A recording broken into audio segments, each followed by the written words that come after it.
5. Is a man or woman more important in marriage? That's really a good question because the man usually provides the money that provides all the necessities that are needed within the family.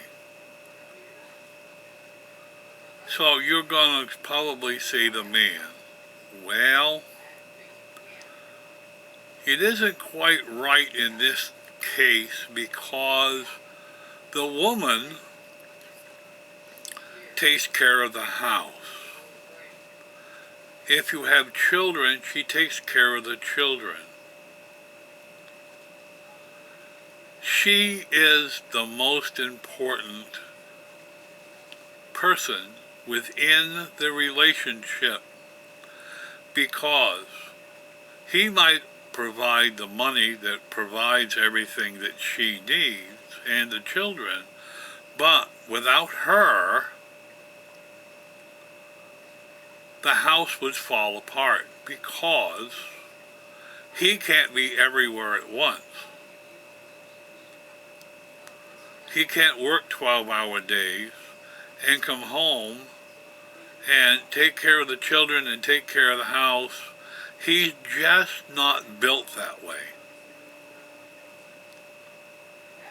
So the woman is the most important person within the household. She takes care of the children. She even takes care of him and provides all the things that he needs so he can continue working. She is really important. Now, later on in life,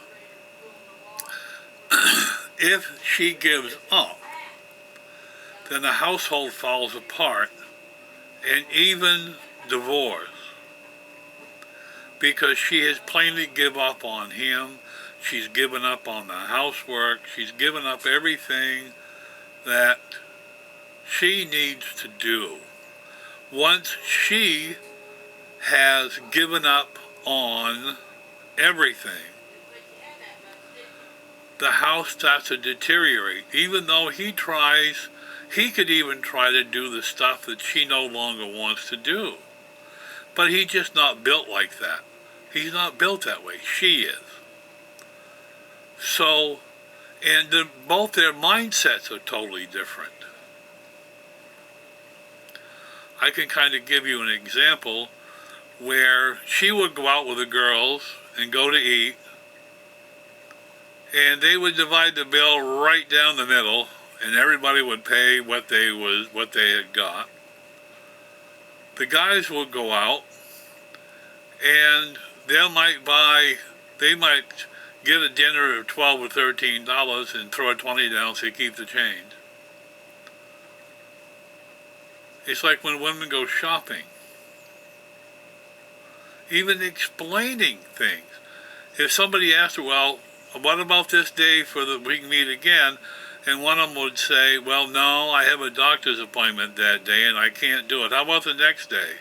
Well, the other one will say, oh, well, no, I can't do that there. I got a beauty appointment or something's going on. They explain why they can't be there.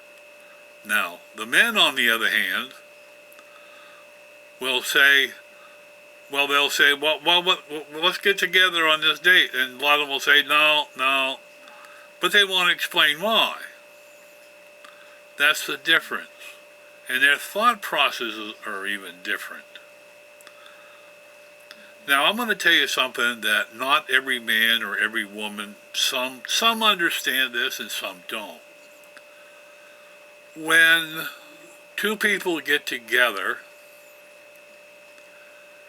they see things totally different. Even their love for each other is different. If the man brings her things, brings her flowers, even a teddy bear, or something that she can see and hold on to, she shows love because of that. He will not show love until she makes love to him. Then after that, then he'll feel love. So this is why a lot of times the marriages break up, is because she has given up on him and doesn't make love to him anymore. So in turn, he thinks that she doesn't love him anymore. Because for him to feel love, she has to make love to him. If not, then a divorce will come sooner or later, because it seems like once she stops making love to him, then, he just doesn't think she loves him anymore, and he will seek another woman that will love him. Well, that will make love to him when he needs it.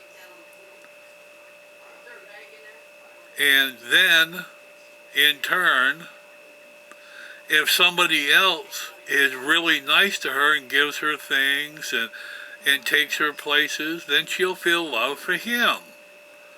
The thing is, the husband has to realize that you have to have date night 2 or 3 nights a week. This way, you guys can get off by yourselves, hire a babysitter if you have children, and keep the relationship going. It's like when you was dating all the time, you had date night. Well, within your marriage, you have to do the same thing. Go out to eat, go here, go there, sit and talk. Go somewhere where you can just sit and talk about all the things that's going on, and if there's anything new that comes up, you can discuss it and make a determination on what to do. That's the whole thing right there. And, okay, on to I already answered 6. Okay, 7. You will always love your children, no matter what they do. But you might not like what they do, but you will always love them. There is a difference between love and unconditional love. Unconditional love is you're going to love your children no matter what they do, because they're your children. Now, the husband and wife should have both the same aspect, unconditional love. No matter what they do, no matter how they do it, always love them and stay with them. And plus date night. Now the next thing, in number 8, we are drowning in information. There is so much information about religions and or other things that we tend to be drowned in information. But is a lot of the information something that we can use? A lot of the information that we find is not usable to us. But to create wisdom, you have to have good information that will pertain to certain things. So it's really important to find out what information you need and avoid the rest. Now, this is kind of interesting in number 9. To change your life. How can you change your life?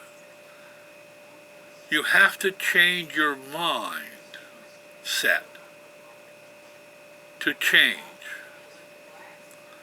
So, going from unsaved to saved, there is a different mindset from unsaved to saved. From unsaved, your mindset will change over time once you get saved. Then your outlook on life will change. Even your aspect of daily life changes. check out spiritual growth.